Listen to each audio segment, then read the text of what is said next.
Hey, what's up guys? I have another deck list for you today. Now, somebody had commented on one of my videos, it was under my Manipulative Nail video, that they were looking for a hit list, and so I figured it'd be making sense to just try to do something for hit and manipulative. Black is definitely one of those styles that really screams synergy with hit, especially on his level 2 for example, and his constants as you get into his upper levels. We have abilities to banish cards off your opponent's deck. You have a level 2 that's very similar to General Tao, who's actually was one of my favorite MPs in Panini, specifically for that level 2 and his level 4. And Hit's like an updated version of that. He has Banishment that synergizes with cards like Black Android Programming and Black Capture. He also benefits from making your opponent skip and end combat on them. So Black has a lot of combat enders, a lot of cards that take away your opponent's ability to play the game and kind of conduct combat as you're going in. He wants to be in combat, generally speaking, at least to get set up. He's, like I said, very similar to Tao, who's somebody I have a lot of games on. I did play a decent amount of Hit back kind of in the release phase, in the early bit of the last set here. But I haven't played for a moment with him.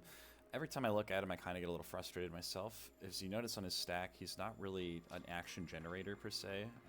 He's more of like a qualitative versus quantitative in the action department, with his level 1 and 2 mostly guaranteeing that a card in your hand is going to pop off for an effect, whether it becomes a block on your level 1 or if it becomes an unstoppable attack on your level 2. It's only on like level 3 and 4 that we kind of have like a +1 in some degrees. Mostly the level 3, I guess, is a +1.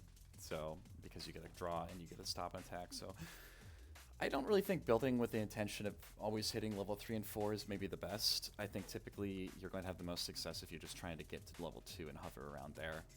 I do believe that having the flexibility to change levels is best for him. There are some builds that can definitely sit on his level 1 and take advantage of a constant block, but my build's more about trying to be aggressive. I do have some slime anger and things. I do run things like Unleashed, and I'll dig a grave to potentially level myself. I mostly just want to get to level 2 and kind of play the game that way, make sure my powerful hit effects in Black land off. Having that skip means that you can always enter combat, immediately pop his level 2, immediately get to skip them into one of your powerful hit effect cards. So in addition to that, we have a bunch of cards that are able to end combat in some way, shape, or form.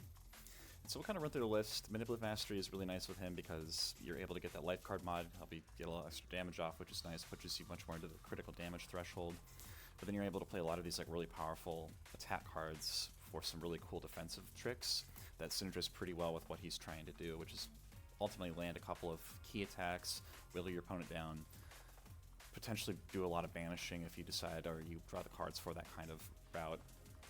And then it also has the ability to kind of give you some stages and some pile manipulation, which is nice.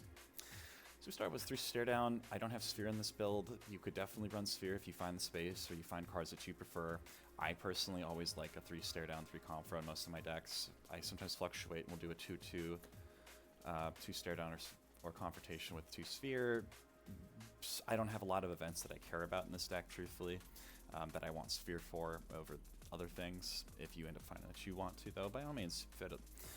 But having the hand knowledge is pretty big, being able to help make sure that you can land your attacks, in addition to the level 2, just ripping out blocks out of their hand, or, you know, if you do have the level 2 and you do punch an attack through, then maybe taking out some of their attacks as well. Tug of War, I love Tug of War at 2. You can run Tug of War in pretty much every deck, and it has good synergy with a lot of different mid-range decks by shuffling deck, anything that rejuvenates. I don't really have much rejuvenation, if any, I think, in this deck, but primarily what's nice about this card is that while most of the ally hate cards in the game you do have to draw to play, if you are getting completely thrashed by, like, let's say Blue Guinea, for example, which is a very popular deck, you don't have to draw Tug of War, and that's why I always like running 2 to 3 Tug of War. It's also anti-anger if you do draw it, but I do really enjoy having a couple of them, just because ally decks do exist, and in the case of Black, your board hate really isn't that great. We don't really have like any. There's definitely cards that you can run, like Black Shin Kick, for example, that are really nice, but they're really only good in a specific matchup. And I don't really run a lot of anger in this build to where, like, I'm gonna consistently be able to get like the double anger off that Black Shin Kick hitting to where it does something for me. But it is something you can definitely consider to splash if you want more ally hate. I just prefer Tug of War personally for the anger utility as well, so something to keep in mind. 3 Unleash, like I said, I typically, when I play hit, I like to do a little bit of slime anger, and I like to do some, usually auto levelers. If I'm playing like a blue build, for example, like if I'm doing Unity hit for, I generally might not run Unleashed. There's really no downside to running Unleashed most of the time. Absolute worst, if you are already on level 2, you don't want to leave level 2 because you have a game state and kind of a plan built up. At the very least, you're able to go take some of your attached cards and de-level your opponent as a counterplay. So that is typically why you want to keep this. If you end up thinking that you don't want it, you want to run some more anger, or you want to run spheres or whatever else, that is an option as well. Similar thing goes for Defiant Challenge here. Defiant Challenge is really great with an MP like Hit. He's got a very, very strong named attack, but you don't really necessarily always want to see Defiant Challenge. It's one of those cards in certain matchups you don't ever want to draw it. Case in point, like a Piccolo, especially if you're into like Piccolo, where he gets to go tutor Lethal Chop, and if you don't have a block for Lethal Chop or a way to deal with Lethal Chop, Master Roshi's another one where it's like he gets to go get his backstrike and cherry pick any card out of his deck. There's things like that where you really have to kind of weigh your options, but typically speaking, what is nice is this is just an extra copy of Hit's Flash, Fist Crush, or it lets you put back some of his time skips in. At absolute worst, so you know it's pretty nice. It's a nice one of the 2 of. I think it's something everyone should at least consider for hits. Is like a 1 to 2 copies. I'm personally running 1 for this build, but you could definitely always bump it up. We have time skip, like I said.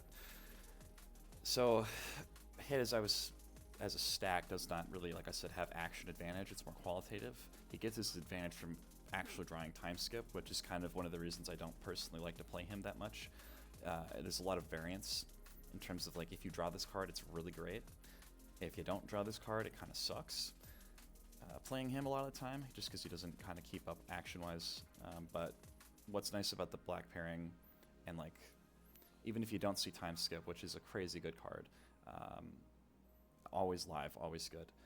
Black's ability to kind of take away your opponent's ability to conduct the combat phase is going to kind of make up for the fact that, like, if we don't see time skip, or if we don't get the auto level, levelers up to get to 2 or whatever, like, we're able to kind of potentially limit my opponent to make up for my lack of actions. Time is worst tool, it's time. I opted to go 5 energy blocks just so I could fit another attack in. We do, again, this is like kind of like playing Protective Mastery. Old Protective Mastery, Manipulative Mastery makes my style attacks. If I really need to stop something or stop damage coming in my way, I can prevent. I know energy decks are kind of getting popular again, which is nice. So if you end up wanting to run more energy blocks for whatever reason, by all means. But do remember that time skip and time is a warrior's tool are both blocks on top of any styled attack, so this might even be too many attacks, to be honest with you. You might be able to cheat and get away with less blocks, dedicated ones at least, particularly for maybe some more anger or something, but I chose to do 3 knee catch, staple anger card, 4 anger combo with his level 1 if you pop the instant. Check is just for endurance and some anti-anger more than anything. The discard effect is nice if you're on 1. Black resistance because of the endurance, and black swipe I would run at 3, but just because it's got less endurance and no anger on it, but selective pile banish is really strong. I swear by Wallbreaker. I think unless you have really, really, really good native to your style answers to anti-anger, you should run Wallbreaker, and I still think you should run Wallbreaker. Even in the height of like knowledge, I think there was still an argument to be made to be running Wallbreaker, because you still have to force your opponent to answer it. Even if it's an action or 2, it's still something. It's still soft slot of anger gain. I still feel the same way about this card. So I think especially now that knowledge decks don't exist anymore, people seem to be not really running Feast Upon often anymore. So even that little meta counterplay of that card existing, I think Wallbreaker's just a super solid answer. On top of the fact that you can prevent a lot of things really easily with the mastery, you can end combat pretty well and stop attacks. Like, there's the potential for you to have this Wallbreaker stuck on for quite a while, so you're going to get a lot of mileage out of it. 2 All Digger Grave. While the unpreventable damage is really great, it's going to be really good if you can get these big hands where, like, you go in, lock them down with level 2 into a good hit effect card, and then, like, have time skip or something. to kind of really give you the mass to follow behind an Alldigger Grave for this deck, but I really like it to be able to make sure I see level 2, and honestly, like, when you're trading life card beats, like this entire deck is, resetting your stages is pretty huge against stage beat decks, for example, or the ability to potentially chain into, like, level 3 or 4, where you're getting these big attacks that do a ton of damage, can banish a bunch of cards, draw you cards, like, you benefit greatly from advancing your MP. Especially if you're in a state where, like, you need the stages really bad. So that's why I personally really like Dig. Not to mention, you see any pesky drill decks, you bump them up. Flash Fist Crush is obviously kind of like probably the main reason you're going to bother to play hit, is going to be the level 2 in this. You get a skip. If it lands, you end the combat, so your opponent kind of has to constantly have this, like, mind game of playing around this card, whether you have it or not. And so cards like the Stare Down essentially turn this into a combat ender, because if you can rip a block, there are some other cards here too that do a kind of aid in landing this attack, which is nice. And your opponent ultimately still skips, so even if they block it and you're not on, like, level 2 where you can make it unstoppable, you still get to at least have a follow-up action where you can pop a different combat ender, or you can do something else that might be able to land. So really strong card. It is BAU, of course, which is making, reason why we want Defiant Challenge.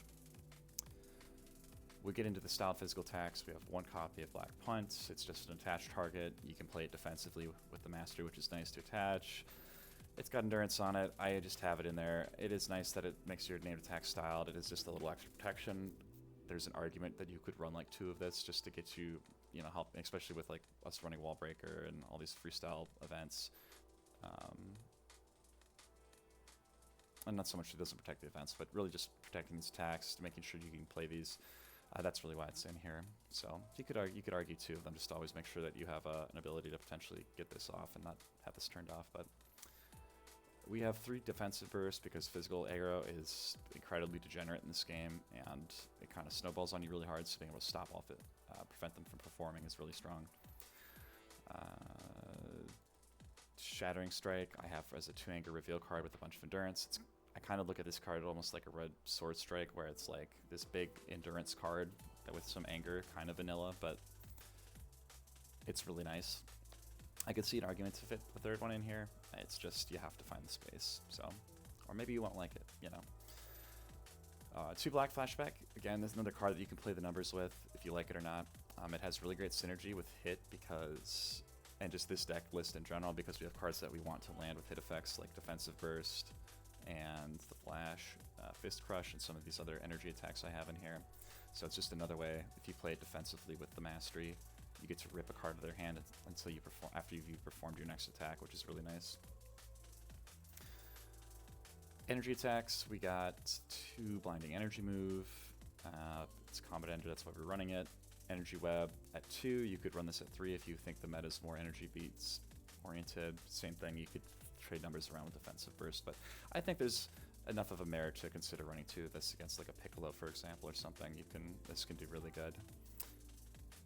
We have Black Capture as a 2. You can always try to run this at 3 if you want to. I always like having 2 Black Capture, but this has some nice synergy with, again, making it unstoppable.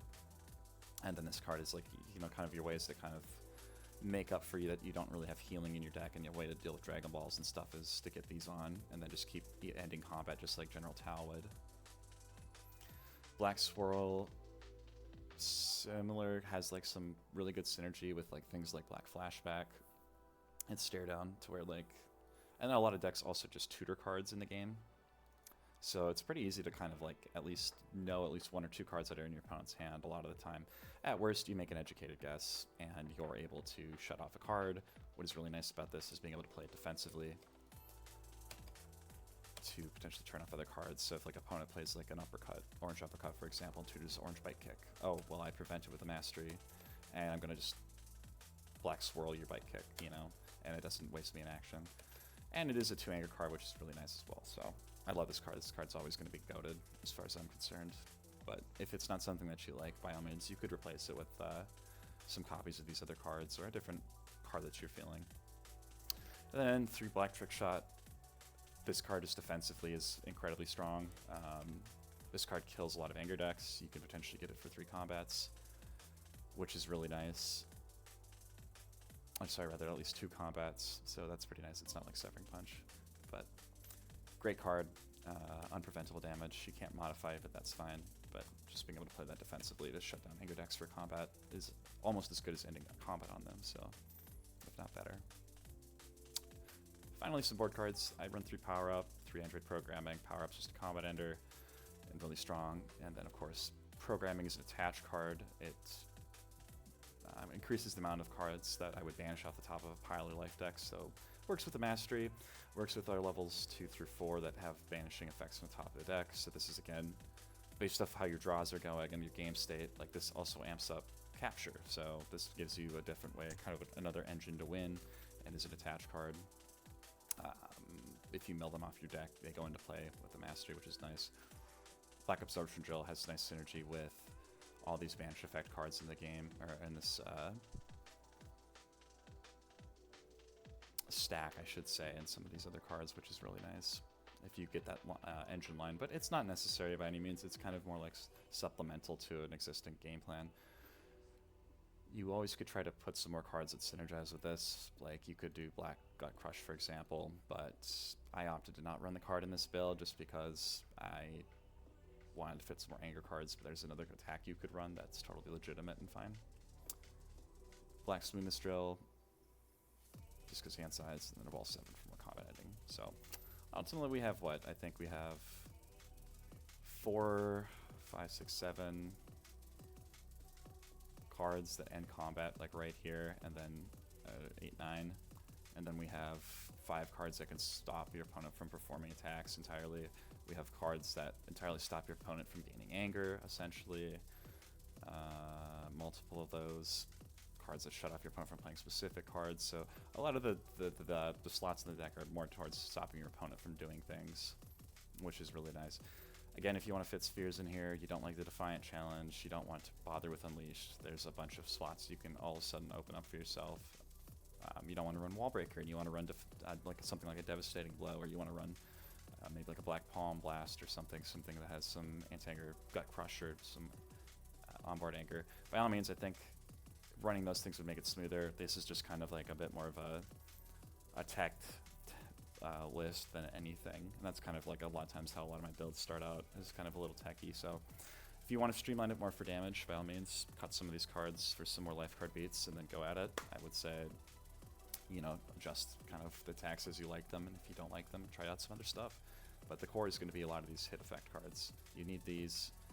They are the big reason why you're playing hit at all, and then these big control cards. So things to think about if you end up playing with the list. By all means, give some feedback if you want. I hope you guys are still having fun in the game. I think, honestly, for the most part, everything is balanced pretty well in terms of just like there being a good mixture of things that you can play right now that are pretty competitive. So yeah, I hope you guys have fun with the next OP season coming up here. Take it easy. Peace.